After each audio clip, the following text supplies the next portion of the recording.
सभी को जय मसीह की प्रभु आशीष दे। आज जो आपको प्रेयर टॉपिक बताए जाएंगे बहुत इम्पोर्टेंट है। और जिस मसीह व्यक्ति की लाइफ में अगर ये वाले प्रार्थना के विषय हैं, प्रेयर टॉपिक्स हैं, तो उनको कभी पीछे मुड़कर देखना नहीं पड़ सकता।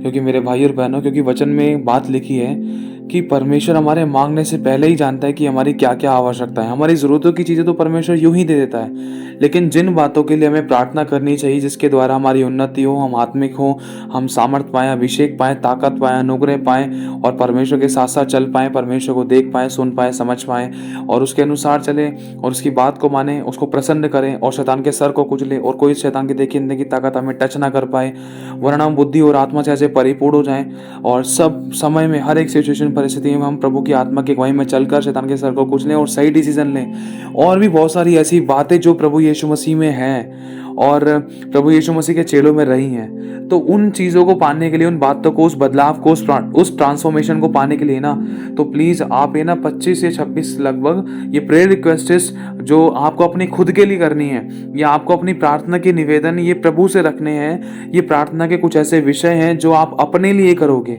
ये आपकी पर्सनल प्रेयर होनी चाहिए, ये आपकी खुद की प्रार्थना में ये शब्द होने चाहिए, ये 25 प्रकार के टॉपिक्स होने चाहिए जो बहुत ज़रूरी है। क्योंकि हम दुनियावी सब चीज़ मांग लेते हैं, लेकिन हम अपने लिए जो हमें मांगना चाहिए, जो हमारे लिए ज़रूरी है, जिससे हमारी आत्मा का विकास हो, जिससे हमारी आत्मिक उन्नति हो, जिससे हमारी हम सब प्रकार से भरपूरी में, परमेश्वर की भरपूरी में लिप्त हो और परमेश्वर की सिद्ध इच्छा के अनुसार हम चले और परमेश्वर का आत्मा हमसे प्रसन्न हो, तो उन सभी बातों के लिए ना ये सारे प्रेयर टॉपिक्स बहुत ज़रूरी है आपके और मेरे लिए। ये प्रभु की आत्मा ने 1 अक्टूबर को दिया था, तो आप सभी के साथ शेयर करना चाहता हूँ क्योंकि प्रभु की आत्मा ने सिखाया, क्योंकि इन चीज़ों की हमारे अंदर कमी है, इसीलिए सारे के सारे टॉपिक्स प्रभु ने लिखवाए हैं। क्योंकि अंत के दिनों में मेरे भाई और बहनों, लिखा है मनुष्य को रोटी की नहीं वरन उसको वचनों की भूख और प्यास होगी। किस लिए भूख और प्यास होगी? क्योंकि ये सारे जो प्रेयर टॉपिक्स बताए जाएंगे इन कारण क्योंकि ये चीज़ हम मनुष्यों के अंदर नहीं है। और हमारे पास बाइबल कब तक है, ये वाली बातें भी आप जानते हो, क्योंकि हमारे पास भी ऐसी न्यूज़ आई हैं, ऐसी वीडियोस देखी हैं, ऐसी बातें सुनी है। जब चर्चेस को नहीं छोड़ा था तो बाइबल कौन सी चीज़ है? बाइबल तक को जला दिया गया था। हमने इतनी वीडियोस देखी हैं जिसमें कुछ बाइबल जली हुई थी और कुछ पादरी के साथ गलत बर्ताव किया जा रहा था और चर्चेस तोड़े जा रहे थे, बहुत कुछ। क्योंकि अंत के समय में मेरे भाइयों और बहनों, हमें परमेश्वर के वचन के अलावा और परमेश्वर की उस सामर्थ्य, उस अभिषेक, उस आत्मा की अगुवाई के अलावा, उस भरपूरी के अलावा कोई नहीं बचा सकता। ध्यान रखना। तो उस भरपूरी को, उस परमेश्वर की सिद्ध इच्छा को, उस परमेश्वर की गुप्त और सामर्थ्य योजना को जानने के लिए हमें इन आत्मिक प्रार्थना के विषयों की जरूरत है जो हमें अपने लिए करने हैं। ये हमारी पर्सनल प्रेयर लाइफ में हमें जरूर रखना है। ये जो अभी आपको प्रार्थना के टॉपिक्स बताए जाएंगे, ये बहुत जरूरी है।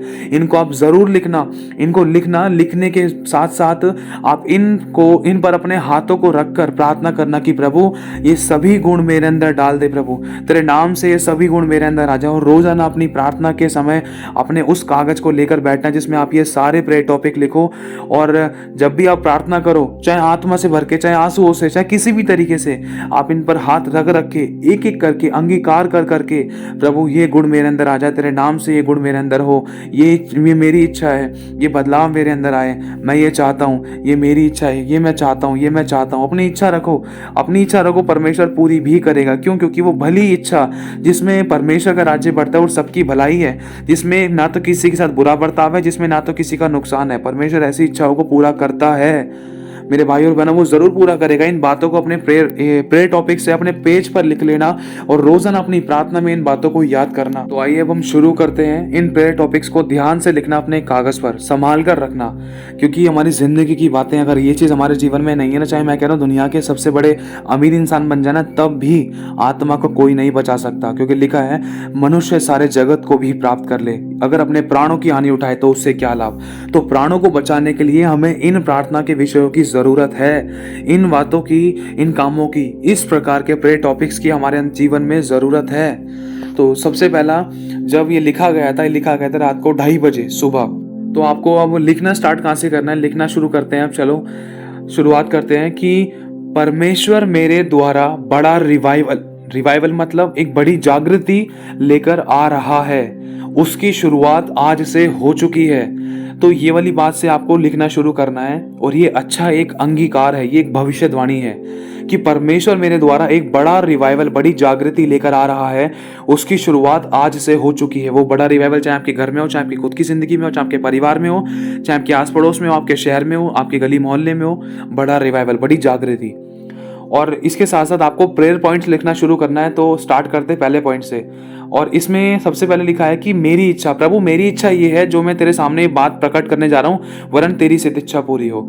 ठीक है, तो सबसे पहला प्रेयर पॉइंट है इसमें कि प्रभु मैं तुझे प्रसन्न करना चाहता हूँ, और दूसरा है मैं तुझे खोजना चाहता हूँ, तीसरा है तेरी सिद्ध इच्छा को पूरा करना चाहता हूँ, चौथा कि तेरे साथ साथ चलना चाहता हूँ, पांचवा है प्रभु मैं तेरे आंसुओं को पोंछना चाहता हूँ, छठा है प्रभु मैं अपना क्रूस उठाकर तेरे पीछे चलना चाहता हूँ, सातवां है तेरी बाट जोहना चाहता हूँ, मतलब इंतजार करना चाहता हूँ, और आठवां है तेरी सुनकर मैं मानना चाहता हूँ, नौवां है तेरा भय मानकर और मैं तेरे वचन के द्वारा गंभीर रहना चाहता हूँ, और 10वां है सिर्फ तेरे राज्य को बढ़ाना चाहता हूँ, शैतान के राज्य को नहीं, और 11वां है कि मैं तेरे बल से, बुद्धि से और आत्मा से और समझ से परिपूर्ण होना चाहता हूँ, और 12वां है मैं खुद को नम्र और दीन करना चाहता हूँ, और 13वां है तुझे पहला स्थान देना और तेरे अधीन रहना चाहता हूँ प्रभु, और 14वां है अपनी बुलाहट को मैं पूरा करना चाहता हूँ पिता,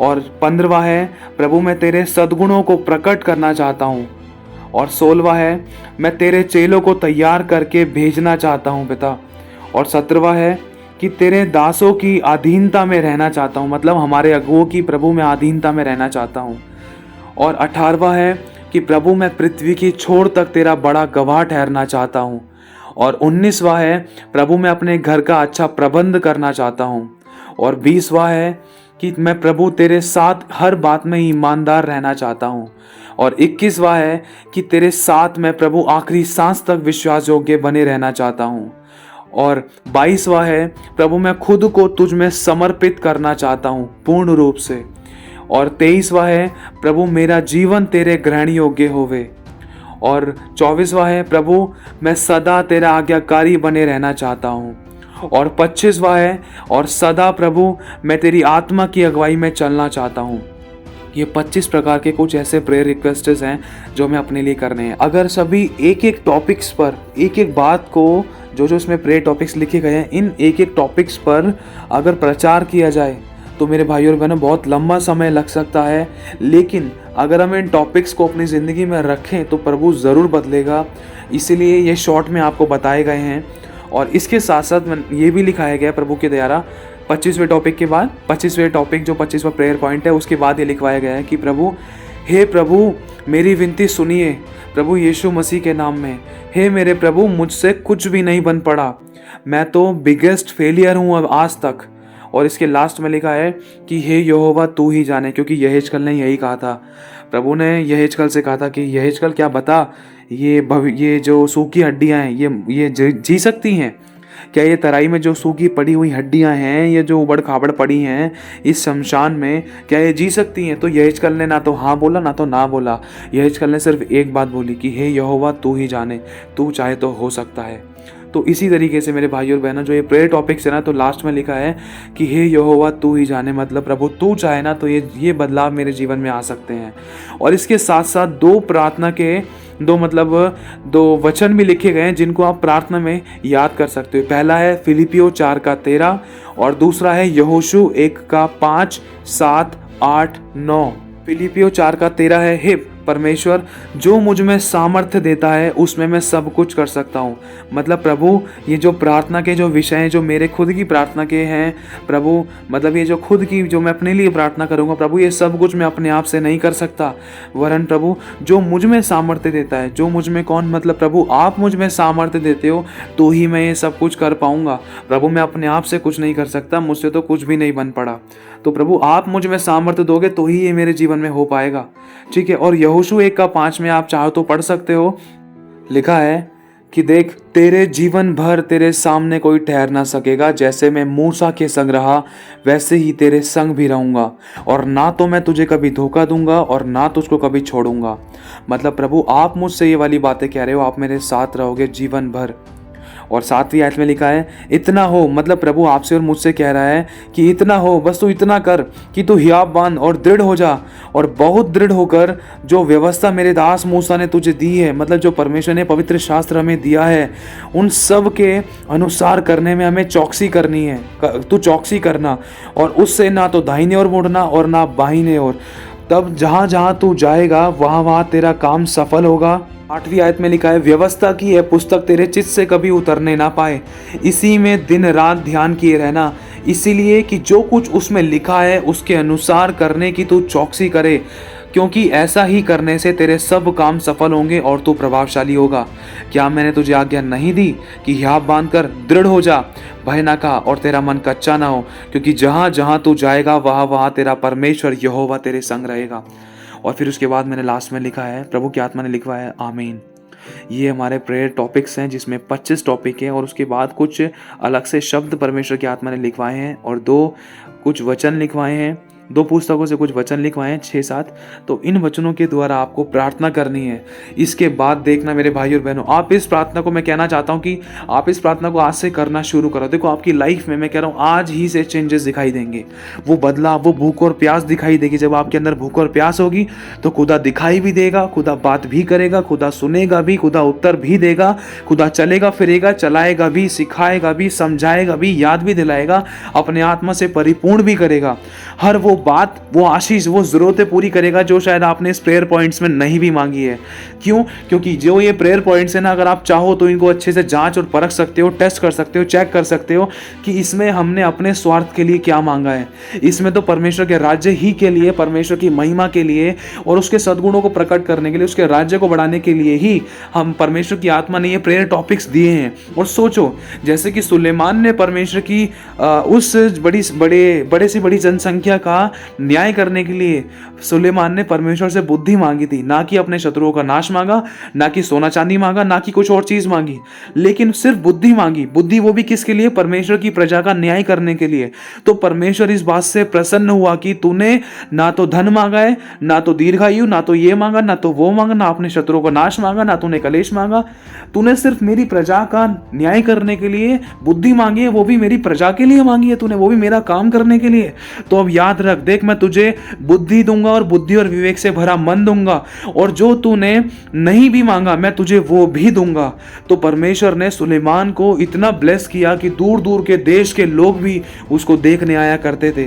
मेरे भाइयों और बहनों, हमने जब परमेश्वर की इच्छा के अनुसार चलने की ठानी है तो उसके अनुसार हमें करना भी है, और जो चीज़ हमने नहीं भी मांगी ना तो वो खुदा हमें यूं ही देगा। लेकिन हम पाते क्यों नहीं है? इसका भी एक बहुत बड़ा कारण है। लिखा है कि तुम बुरी इच्छा से मांगते हो इसलिए तुम पाते नहीं, कि अपने भोग विलास में उड़ा दो। एक तरफ यह भी लिखा है तुम मांगते नहीं हो कि तुम पाओ, ताकि तुम्हारा आनंद पूरा हो। प्रभु ने क्या कहा है? हमें क्या मांगना है? हमें मांगना ही नहीं आता है। अगर हम मांगते हैं ना तो संसारिक अभिलाषा के तौर पर मांगते ताकि हम अपने भोग विलास में उड़ाते हैं, इसलिए हम नहीं पाते हैं। इन प्रेयर टॉपिक्स के साथ साथ आपको बहुत ज़रूरी प्रार्थना एक और बताना चाहता हूँ, जो आपको अपनी रेगुलरली रोज़ करनी है, रोज़ाना करनी है। चाहे बाइबल से पढ़ के करो, चाहे उसको याद करो, चाहे उसको पेपर पे लिखो, चाहे उसको रोज़ाना पढ़ो। जो है कि इफिसियो 1 अध्याय 17 से लेकर 21 तक, और इफिसियो 3 अध्याय 14 से लेकर 21 तक। अब इन बातों को ध्यान रखना।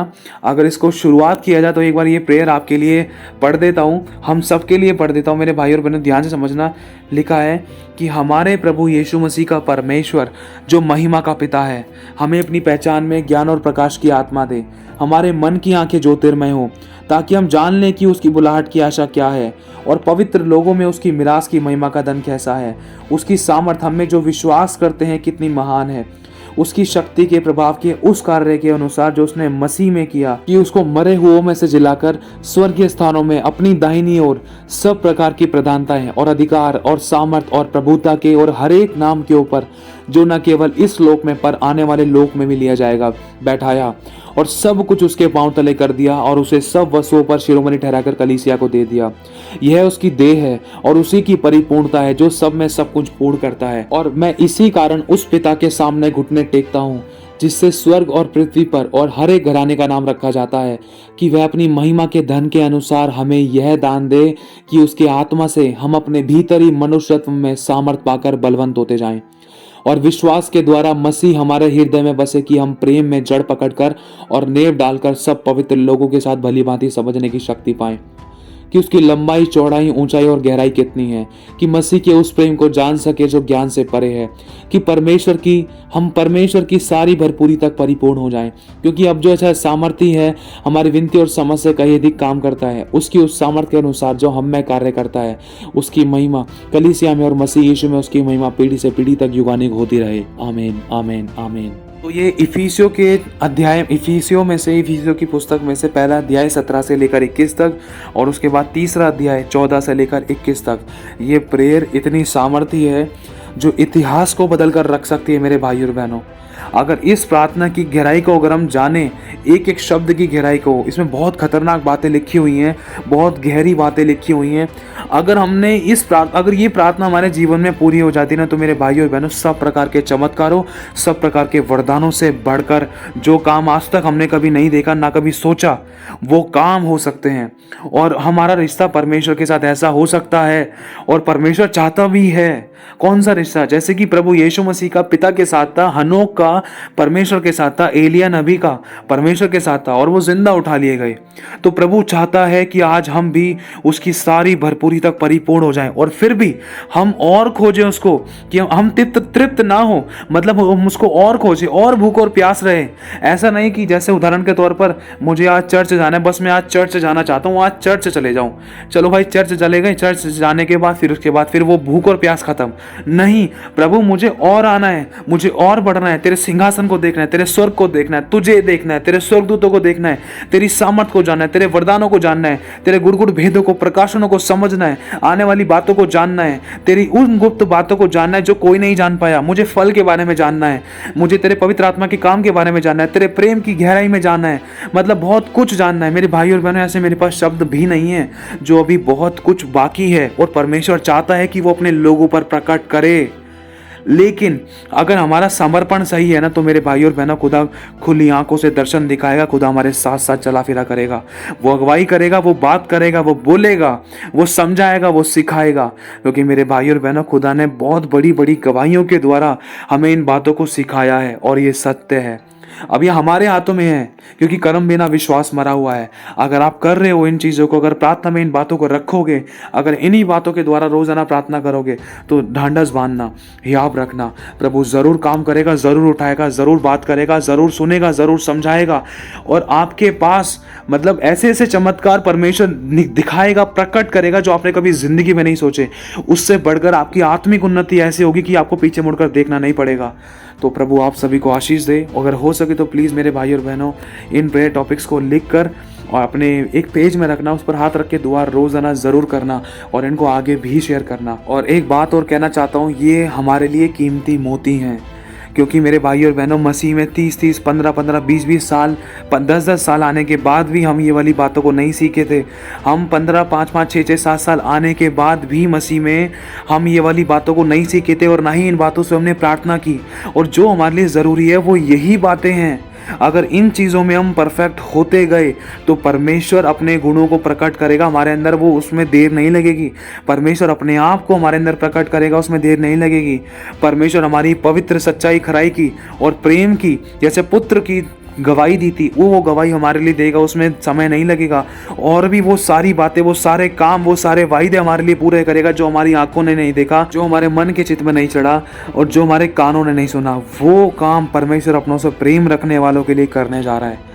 तो अगर हम परमेश्वर से प्रेम करते हैं, तो उसकी आज्ञाओं को भी मानेंगे। तो प्रभु आशीष दे आप सभी को। जय मसीह की।